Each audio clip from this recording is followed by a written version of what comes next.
In late 1942, USS Wahoo returned to Brisbane, Australia after two modestly successful war patrols.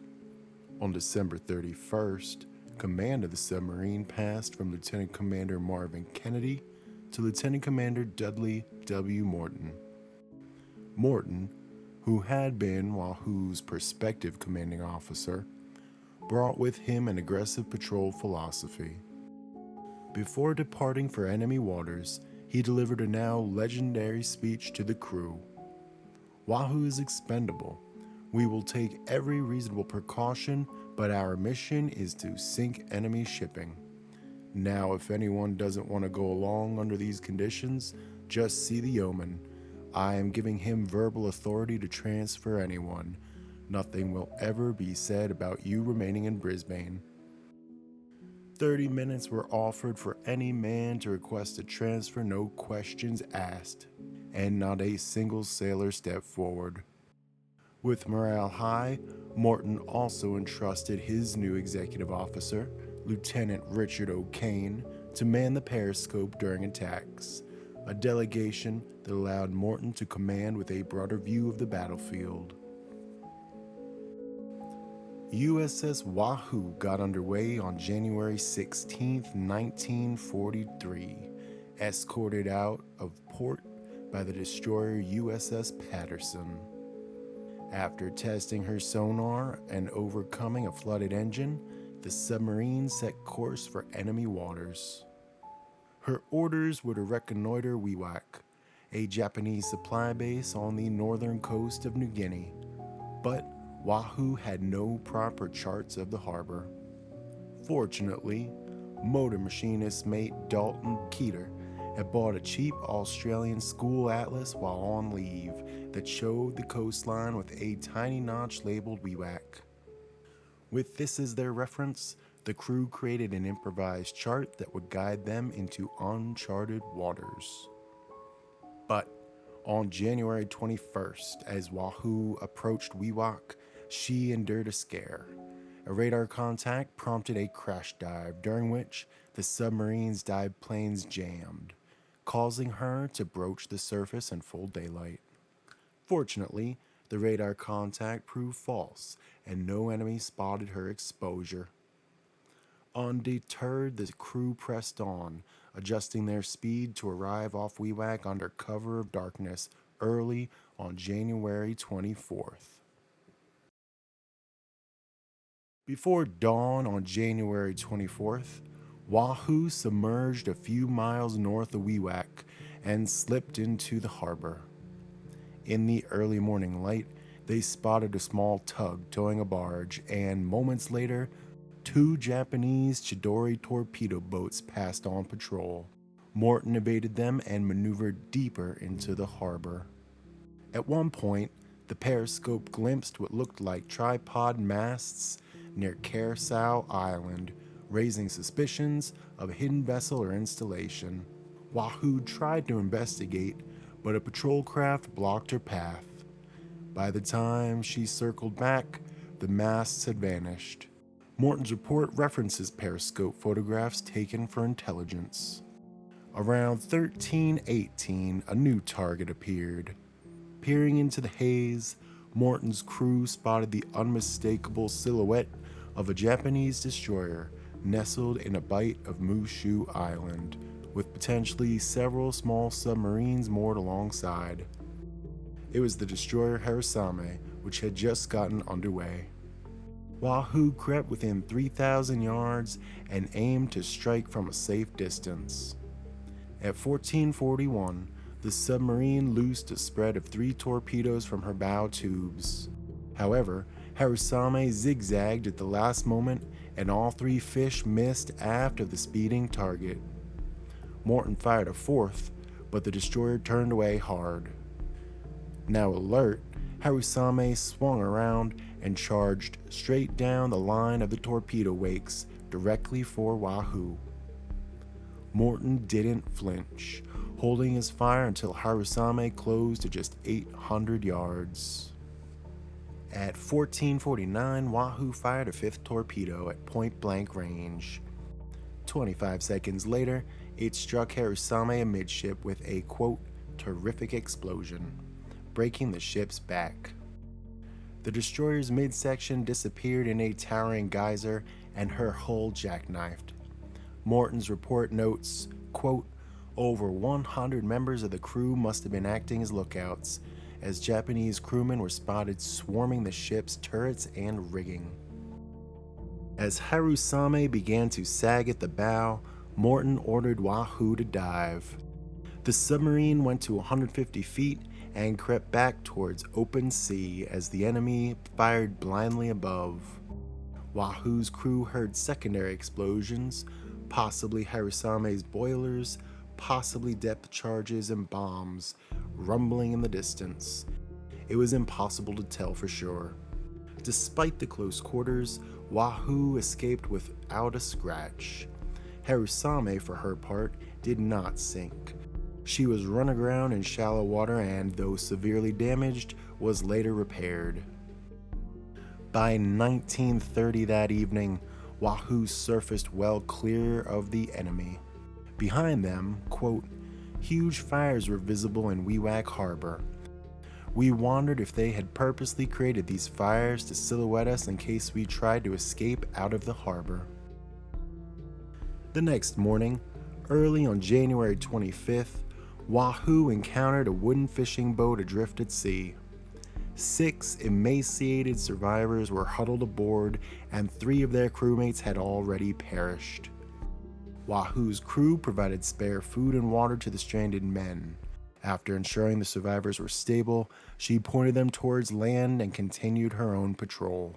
This act of mercy unfolded just before one of the submarine's most notorious battles. On January 26th, Wahoo spotted exactly what she set out to find: enemy shipping. Just before 0800, the telltale smudge of smoke appeared on the horizon. Morton dove and soon identified 2 Japanese merchant ships steaming together at about 10 knots, though his report notes their course as, quote, somewhat puzzling, as it led neither to nor from a known port. Wahoo maneuvered into attack position ahead of their projected course. What unfolded next would become one of the most storied engagements of World War II submarine warfare. Through his periscope, Morton identified the targets as 2 freighters. He decided on a bold, simultaneous strike. Wahoo slipped to 1,300 yards abeam of the lead freighter and at 10:41 unleashed a pair of torpedoes. 17 seconds later, he fired 2 more at the second ship. The results were immediate. The foremost freighter, later identified as Buyo Maru No. 2, took both torpedoes amidship, one in the bow and one in the stern, erupting in flames. She began listing heavily to starboard, sinking by the stern. The second freighter was slightly luckier. 1 torpedo missed ahead of her, but the second hit its target, slowing the ship, though not sinking her. Morton brought Wahoo shallow to periscope depth to assess the damage, and to his surprise, the view now revealed 4 ships in the convoy. Astern of the freighters were a large troop transport and a tanker that had initially been obscured. Sensing an opportunity, Morton ignored the damaged second freighter and set his sights on the biggest prize, the troop transport, later identified as Buyo Maru. At 10:47, Wahoo fired a 3-torpedo spread at the transport's beam from about 1,800 yards. 2 hits slammed into Buyo Maru, stopping her dead in the water. Meanwhile, the wounded second freighter had veered off and was now charging directly toward Wahoo's periscope. Morton swiftly fired 2 bow torpedoes down the throat of the oncoming ship, with one striking the freighter head-on and blowing off her bow. Incredibly, the stubborn ship charged on. Wahoo had no choice but to turn hard and dive to avoid collision as the mortally wounded freighter plowed past. A series of explosions echoed through the water above, making it hard for Wahoo's crew to tell what was happening. When the submarine returned to periscope depth, the battlefield was chaos. Buyo Maru No. 2 had slipped beneath the waves. The second freighter, with smoke now billowing from her bow, was somehow still afloat and moving, albeit slowly. And the troop transport Buyo Maru was stationary, fatally wounded yet still afloat. Her decks swarmed with soldiers and sailors scrambling to abandon ship. The still unharmed tanker was spotted fleeing over the horizon, but Morton was determined to finish off the transport. At 11:33, Wahoo closed in and fired another torpedo at the motionless Buyo Maru from 1,000 yards. The torpedo ran directly under the hull and failed to detonate. Undeterred, another torpedo was fired 2 minutes later. This time it struck amidships. The explosion blew her midship section higher than a kite. Troops commenced jumping over the side like ants off a hot plate. Her stern went up and she headed for the bottom. Took several pictures.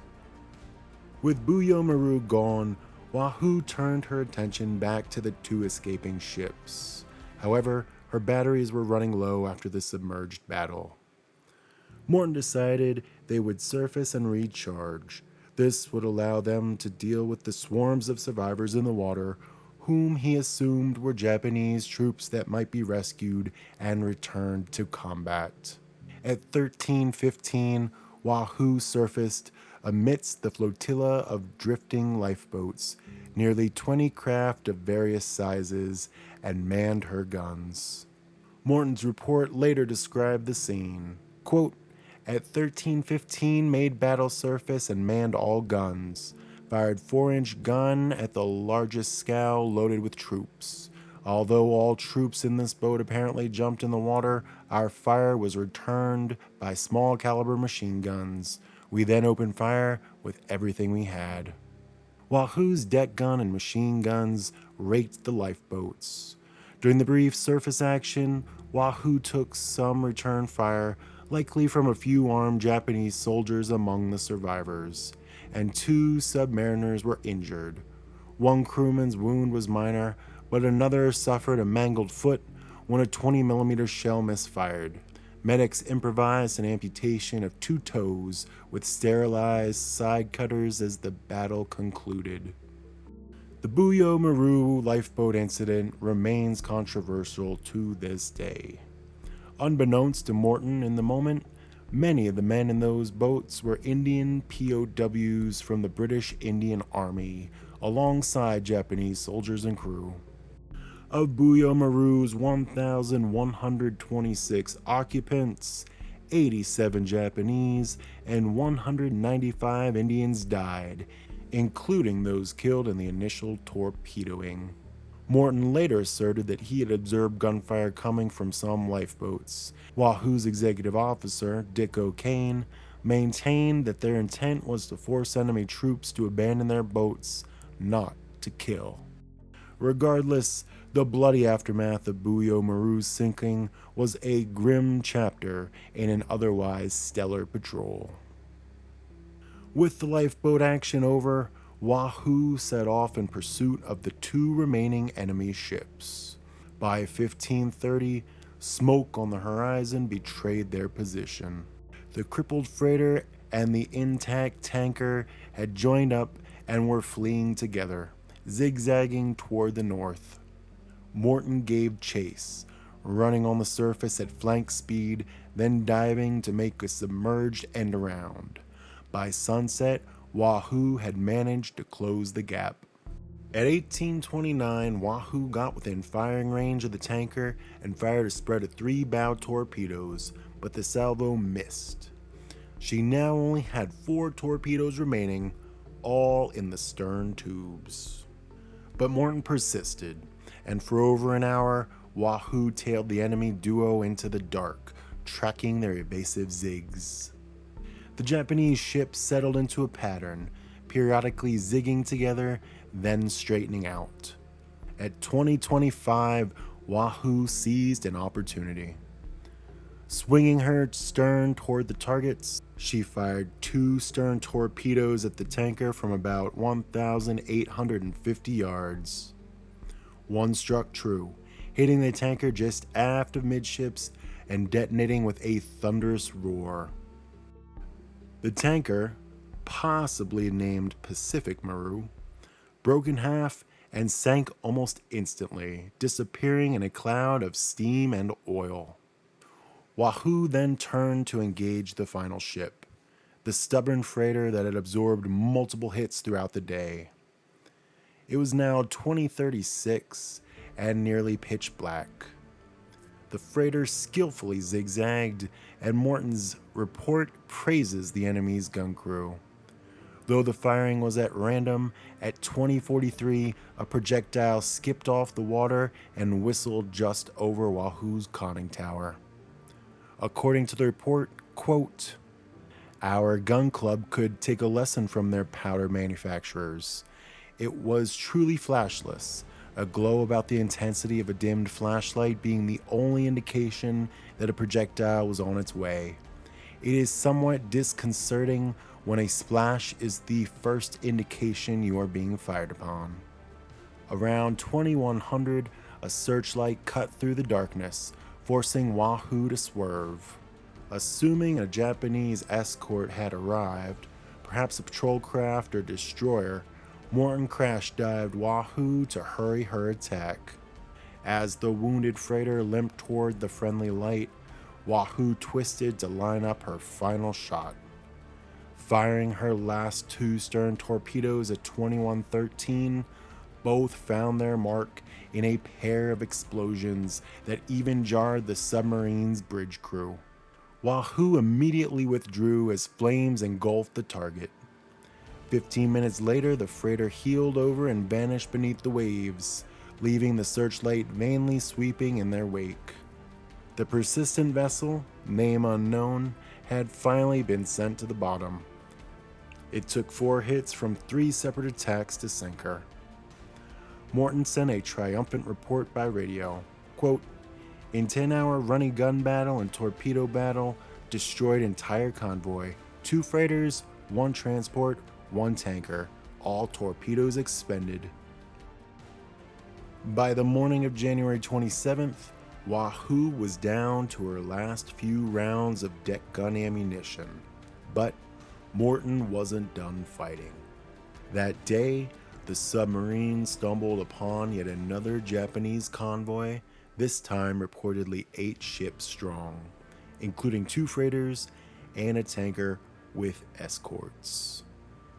With no torpedoes left, Morton improvised an attack plan. The tanker in the group was unarmed and struggling to keep up with the convoy.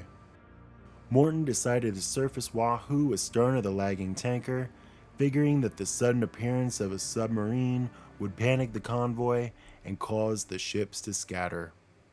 In the confusion, he hoped to close in and finish off the tanker with Wahoo's deck gun. At first, the ruse worked. Wahoo broached the surface about 12,000 yards behind the convoy and charged ahead at full speed. Startled, the enemy ships began zigzagging and throwing up smoke. With Wahoo about 7,500 yards astern of the convoy, a mast suddenly appeared out of a rain squall. A small Japanese warship, either a corvette or a destroyer, had spotted her too and was racing to intervene. With nothing left to repel the attack, Morton swung Wahoo's stern to the threat and ordered full power, hoping to drag the escort far enough away from the convoy that, if forced to dive, the enemy would not have time to linger and, quote, work them over. Below, the engineers squeezed every bit of speed from the diesels, adding nearly a knot once they knew the boat was under pursuit. For the first 20 minutes of the chase, Wahoo actually made about 20 knots, opening the range to almost 14,000 yards.